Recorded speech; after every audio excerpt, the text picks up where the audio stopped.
MogulMediaTV.com, star of tomorrow, Mr. Jonny Slim. What's going on? Definitely a talent of tomorrow. What is it that you do? I mean, shit, I fuck on camera. I'm a porn actor. That's what I do. How did you get into this exciting business? Well, at this point in time, I was an art news model in Atlanta. When I was living in Atlanta a couple of years ago, and I was doing this ambient light set. And the photographer I was working with gets a phone call, and he's like, look, a friend of mine shoots some amateur porn, the street.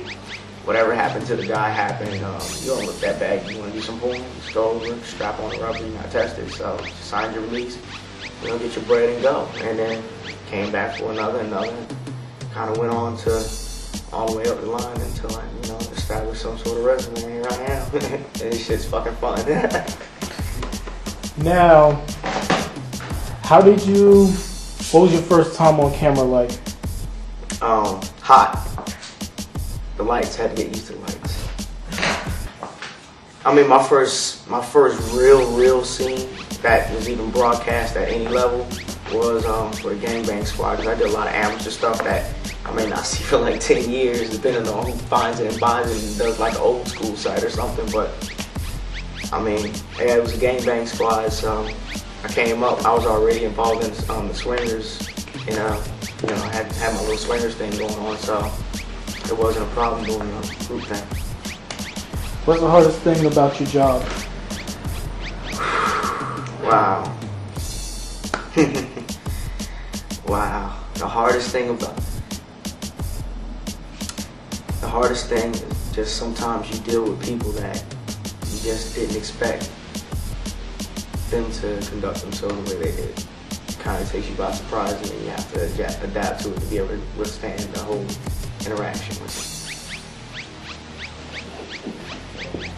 it. And how do you protect yourself from all these cootie crickets hanging around? Cootie crickets? Yo, what's a cootie cricket? Herpes, syphilis. Oh yeah. Oh yeah. No, we do get tested. There is by law. There's each state varies, but federal law is on minimum once every 30 days. Minimum. Usually, if we go on a tear where we shoot so many scenes with so many people in like a short amount of time, just automatically you'll go get tested as a precaution. I mean, it's definitely worth the price that you pay for it because you want to stay healthy, and also you kind of have a tendency to hang out with whatever you do. So you kind of have a tendency, anything that you do gets publicized, especially if you're in some sort of spotlight. So if you're being irresponsible in the public setting, somebody's going to talk and stuff around. That gets back into the business. You don't want someone with irresponsible personal life working with you, because you don't want to take that shit home to your family, because a lot of us do have families. Well, so just check each other, and if you hear a few things, it's not good to judge, but just kind of assess situations on your own and come to a conclusion on whether or not you want to take that risk. Get tested is very important. Oh yeah, it's very important, man. I'm not trying to take anything home to the family, to my baby girl and everything, so gotta get tested. Always know who you're working with, their reputation, at least have some sort of an idea, as far as that, so you can kind of rely that they didn't do anything irresponsible within, in between the testing period outside of shooting.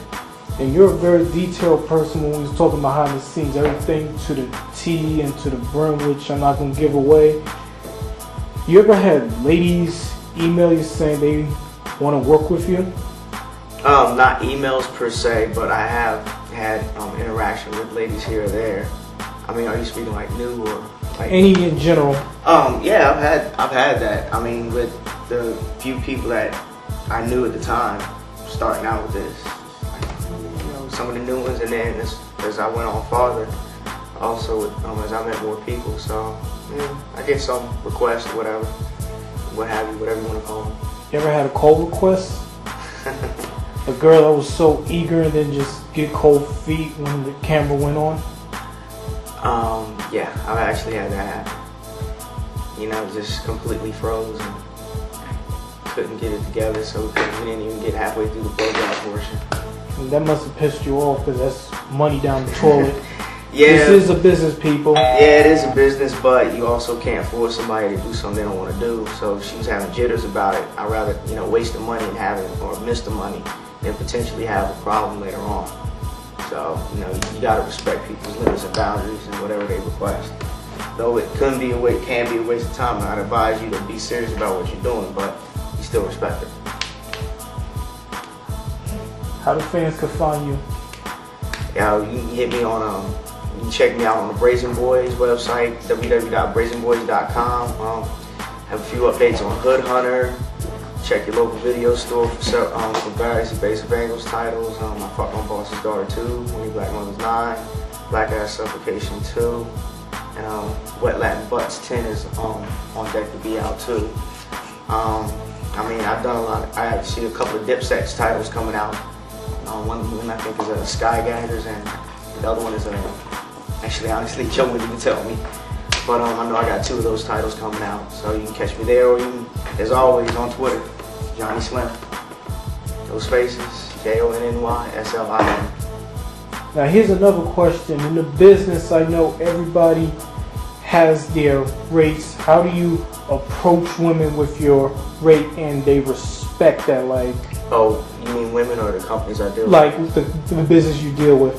I have, in my own community within the fraternity of the corner of the porn universe that I'm in, I've developed the credibility for how I perform on camera, as well as the titles that I've gotten on my resume. So I'm able to command a certain amount. However, I do take into account that some areas the market is greater or lesser than some other areas where I'm used to making more money. But I'm always willing to work out a situation where if I don't initially get what I normally get, I'm going to get something on the back end also, or I get repeat business, if you will. So, I'm not going to stiff somebody just because, they might not have that budget for it. That's just what's wrong to do. But sometimes that, collaboration for the purposes of visibility is a big thing for everybody. So if you're not being seen, you're not going to make the money. And you are out there how many years? 2 years of content? Yeah, more so 2 years. It's been about 3 altogether. I did take a few months off when I was on full time with another venture I was doing. But it's been about 2.5, about around that, if you put it together collectively. And the content is out there. Do you have any limits on what you'll do sexually? Yeah, I don't do men at all. No anal play whatsoever. I don't do double vag, double anal, nothing like that. Basically, I can do the gangbangs or, 3 ways. I just don't interact with the men, and I won't let no strap-ons with the women, nothing like that. Nothing. That's just my thing. It's just not my thing. By any means, if that's what you do it. It's just not my thing.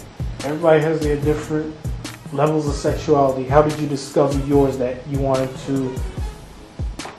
Do you think you're more confident in your sexuality doing porn?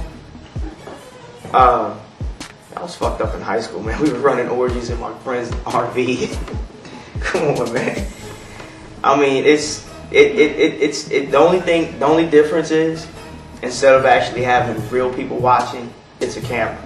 So, once you get past the idea that potentially this many people could see, it's just like, okay, all right, fine, yeah, they're watching, because I am like more of an exhibitionist. I don't mind when people watch,